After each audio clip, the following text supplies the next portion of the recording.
আসসালামু আলাইকুম, আশা করছি তোমরা সবাই ভালো আছো। তো আমিও ভালো আছি। আজকে একটা নতুন ভিডিও নিয়ে তোমাদের সামনে হাজির হলাম। তো আজকে আমি ছাদ বাগানে কী করি সেটাই তোমাদের সঙ্গে শেয়ার করব। তো আজকে ছাদ বাগানে আমি একটি গুরুত্বপূর্ণ বিষয় নিয়ে আলোচনা করব। তো তার আগে বলে নেই, আমার চ্যানেলটা যারা নতুন দেখো তারা অবশ্যই আমার চ্যানেলটা সাবস্ক্রাইব করবে, আর যারা অলরেডি সাবস্ক্রাইব করেছো তাদের অসংখ্য ভালোবাসা।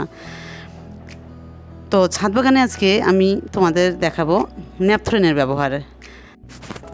তো ন্যাপথলিনের ব্যবহার করার ফলে কি হয় ছাদ বাগানে, তো ছাদ বাগানে পোকা মাকড়, শামুক, তো অনেক ধরনের আক্রমণ আসে, সাদা পোকা, তো অনেক ধরনের আক্রমণ থেকে রক্ষা পাওয়ার জন্য এই ন্যাপথলিনের অপরিসীম গুরুত্ব। তো আজকে আমি কীভাবে আমি ন্যাপথলিনটা ব্যবহার করব ছাদ বাগানে সেটা তোমাদের দেখাবো।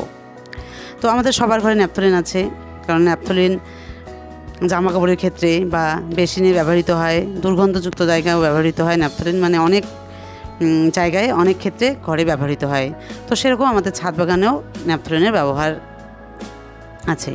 তো আমি আজকে ছাদ বাগানে ন্যাপথলিনের ব্যবহারগুলো তোমাদের দেখাচ্ছি। তো আমরা সবাই চাই যে আমাদের ছাদ বাগানে অনেক ফলন হোক। তো সেক্ষেত্রে আমরা অনেক চেষ্টা করি যাতে ঘরোয়া পদ্ধতিতে আমরা ছাদ বাগানের পোকামাকড়, সাদা মাছি, তারপর যে কোনো পোকামাকড়, ছত্রাক জাতীয়, মানে সেরকম এগুলোর ক্ষেত্রে আমরা ঘরোয়া উপায়ে সব সারাতে চাই। তো সেক্ষেত্রে ন্যাপথলিন আমি কীভাবে ব্যবহার করব, আর আমরা যেহেতু রাসায়নিক সার বা রাসায়নিক কীটনাশক এগুলো ব্যবহার করি না, তো সেক্ষেত্রে ঘরোয়া পদ্ধতিতেই এই পোকামাকড়ের উপদ্রবটা আমরা কমাতে পারি ন্যাপথলিনের দ্বারা। তো দেখতে পাচ্ছ এখানে যে এই মাছি ধরেছে গাছে, তো বা পোকা, তো সেগুলো আমি ন্যাপথলিনের ব্যবহারে দেখবে একদম, মানে তোমাদের ছাদ বাগানে ন্যাপথলিনের ব্যবহার।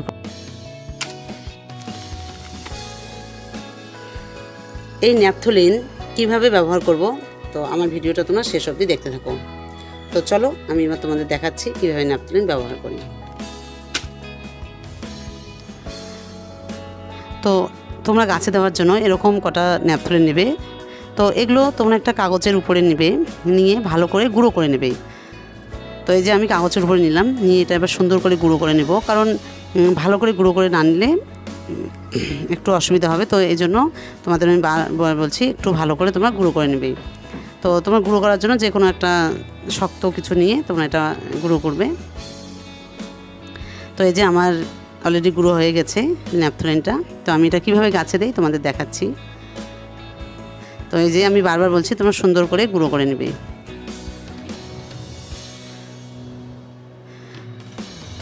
তো আমি বেশ কিছু গাছে দেবো, তো তার জন্য একটু বেশি করে নিলাম। তো তোমাদের গাছ অনুযায়ী তোমরা এটা গুঁড়ো করে নেবে ন্যাপথলিনটা, কিন্তু তোমাদের বেশি মাত্রায় দিতে হবে না, তোমরা অল্প করে দিবে, তাতেই তোমাদের কাজ হবে। আর যেহেতু এটা ঘরোয়া পদ্ধতিতে তোমরা এটা 15 দিন অন্তর অন্তর দিতে পারো।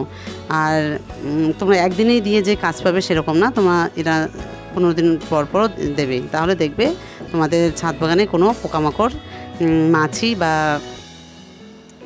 কেন্ন, শামুক এগুলো থাকবে না। তো যাই হোক, আমি এগুলো গুঁড়ো করে নিলাম ভালো করে, নিয়ে এবার আমি গাছে দেব। তো এটা অনেক পদ্ধতিতেই গাছে দেওয়া যায়, তো আমি তোমাদের দেখাচ্ছি একটা পদ্ধতি। তো প্রথম পদ্ধতিটা হলো, এগুলো আমি যে ন্যাপথলিনটা গুঁড়ো করে নিলাম, তো এটা আমি এবার গাছে দেবো। তো গাছে আমি এই যে দেখতে পাচ্ছ কতটুক করে আমি একটা গাছে অল্প দিয়ে দিচ্ছি, এই যে দেখতে পাচ্ছ সুন্দর করে দিয়ে দিচ্ছি। তো তোমরা একটা করে গাছে যে এইটুক পরিমাণে দেবে, বেশি দেবে না, কারণ কোনো কিছুই বেশি ভালো না, অল্প করে দেবে, কারণ তোমরা তো 15 দিন অন্তর দিচ্ছ, তাহলে বেশি করে দেওয়ার কোনো মানই হয় না, তো তাদের গাছের ক্ষতি হতে পারে। তো এই যে আমি এরকম করে সব গাছে দিয়ে দিচ্ছি, তাহলে যে গাছে যে মানে মাটিটাতে যে পোকাটা থাকে সেটা আর উঠবে না। আর ন্যাপথলিনের তোমরা তো জানোই একটা তীব্র ঝাঁঝালো একটা গন্ধ আছে, সেটা পোকামাকড় একদম সহ্য করতে পারে না। তো তোমাদের ছাদ বাগানে আর এরকম করে পোকামাকড় আসবে না। তো আমার ফাইনালি এরকম করে আমি সব গাছে দিয়ে দিলাম। তো তোমরা এরকম করে তোমাদের ছাদ বাগানে দিতে পারো। তো পরের পদ্ধতিটা আমি তোমাদের দেখাচ্ছি। তো আমি এখানে কিছু পানি নিয়েছি।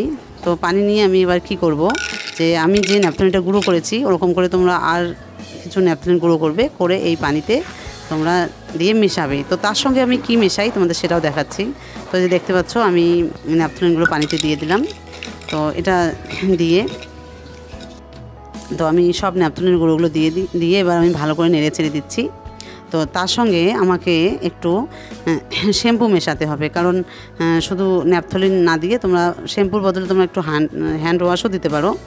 তো আমার কাছে শ্যাম্পু নিয়ে এসে আমি শ্যাম্পুই দিয়ে দিলাম।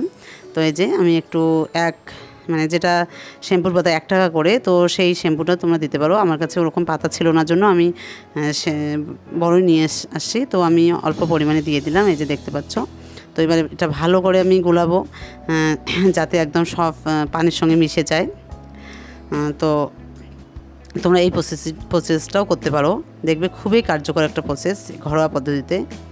আর আমরা তো সেরকম ছাদ বাগানে রাসায়নিক সার বা রাসায়নিক কীটনাশক ব্যবহার করি না, তো সেক্ষেত্রে আমাদের এগুলো ছাদ বাগানের ক্ষেত্রে একদম সুরক্ষিত। আর একদম ছাদ বাগানের এগুলোর কোনো সাইড ইফেক্ট নেই যে গাছের ক্ষতি করবে। তো তোমরা নিশ্চিন্তে এগুলো দিতে পারো তোমাদের ছাদ বাগানে। তো এটা আমি ভালো করে গলিয়ে নিলাম। তো নিয়ে এবার আমি এটা কীভাবে দেই গাছে তোমাদের দেখাচ্ছি। তো স্প্রে বোতলে আমি এটা এবার দেব। তো স্প্রে বোতলে আমি এখানে যে 1/2 লিটার পানি নিয়েছি, তো এখানে আমি পুরো আর এরকমই 1/2 লিটার পানি এখানে মিক্সড করে তারপর আমি স্প্রে মেশিনে ঢুকাবো।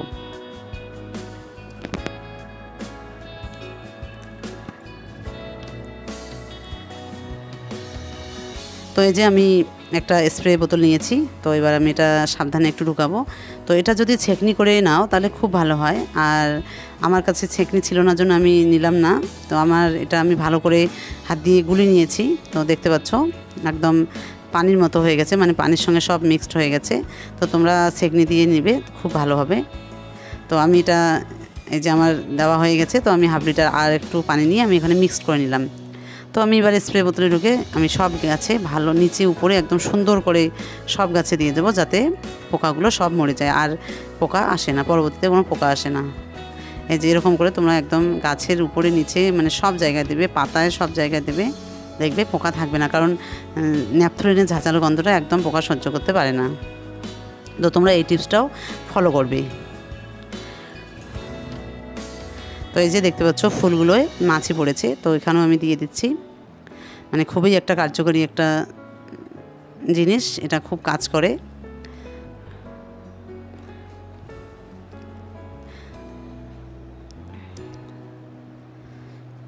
তো এরপর আমি তোমাদের দেখাচ্ছি আরেকটা পদ্ধতি, যে তোমরা কীভাবে আরেকটা পদ্ধতির ন্যাপথলিন দেবে। এটাও খুব ভালো একটা ইজি পদ্ধতি। তো এরকম তোমরা ছোটো ছোটো কাপড়ের টুকরো নেবে, তোমার যে কোনো কাপড়ের টুকরো নিতে পারো, সাদা বা অন্য রঙিন যে কোনো নিতে পারো। তো আমার কাছে সাদা ছিল না, তো আমি এটাই নিয়েছি। তো যাই হোক, এই যে আমি একদম দেখো লম্বা করে ছিঁড়ে নেবে, কারণ লম্বা করে ছিঁড়ে নিলে ন্যাপথলিনটা আমি কীভাবে দিচ্ছি তোমাদের দেখাচ্ছি, তাহলে খুব সুবিধা হয় আর ন্যাপথলিনটা খুব সুন্দর থাকে। তো আমি এখান থেকে একটা ন্যাপথলিন বের করে নিলাম। তো নিয়ে একদম মাঝ বরাবর ন্যাপথলিনটা দিয়ে দিলাম, দিয়ে এবার আমি এটা গুটিয়ে দেবো। এই যে এবার এইদিকে গুটিয়ে নিলাম। তো আমি যেভাবে বেঁধে দিচ্ছি তোমরা সেম ওভাবে বেঁধে তোমাদের গাছে দেবে। তো আমার এখানে এই দেখো খুব সুন্দর করে আমি বেঁধে নিলাম কাপড়টায়। তো তোমরা এই প্রসেসটাও করতে পারো, এটাও ইজি পদ্ধতি একটা। তো এই যে আমার পুটলি বাঁধা হয়ে গেল ন্যাপথলিনের। তো এবার আমি এটা কী করি তোমাদের দেখাচ্ছি।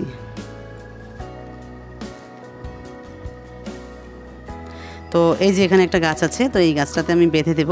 আর এই যে ন্যাপথলিনের যে গন্ধটা এটা থাকবে আর পোকামাকড় আসবে না। খুব একটা ভালো পদ্ধতি আর খুব কার্যকরী পদ্ধতি। তো তোমরা অবশ্যই এটাও ট্রাই করবে তোমাদের ছাদ বাগানে। তো আজকের ভিডিওটা আমার কেমন লাগলো তোমরা অবশ্যই আমাকে কমেন্ট করে জানাবে। আর সাবস্ক্রাইব করতে ভুলবে না, লাইক করতে ভুলবে না। তো আমার ভিডিওটা কেমন লাগলো তোমরা অবশ্যই আমাকে কমেন্ট করে জানাবে। তো এই যে আমার বাঁধা হয়ে গেল, দেখো কত সুন্দর একটা পদ্ধতি দেখতে পাচ্ছ। তো এখন যে ন্যাপথলিনটার ঝাঁঝালো গন্ধটা সেটা বেরোবে আস্তে আস্তে। তো পোকামাকড় এই ঝাঁঝালো গন্ধটা একদম সহ্য করতে পারে না। তো দেখো কত ভালো করে আমি বেঁধে দিলাম। তো যাই হোক, তোমরা এরকম তোমাদের ছাদ বাগানে করবে।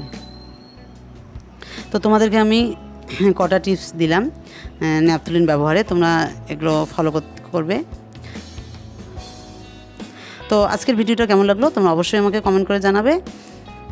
তো আজকে আমি এখানেই শেষ করছি। তোমরা সবাই ভালো থেকো, সুস্থ থেকো, আর তোমরা ন্যাপথলিন এর ব্যবহারগুলো অবশ্যই করবে।